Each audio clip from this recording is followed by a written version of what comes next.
Hi guys, आंनि गुबुन मोनसे भिडिअ नोंथांमोनखौ खनसे फिन बरायबावनाय थाबाय।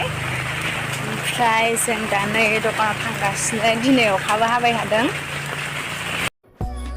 जों दा नै दखानाव मोनफैबाय।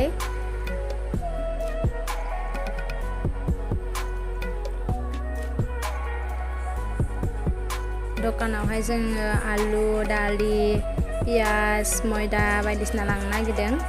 नायलांथारदो नोंथांमोना।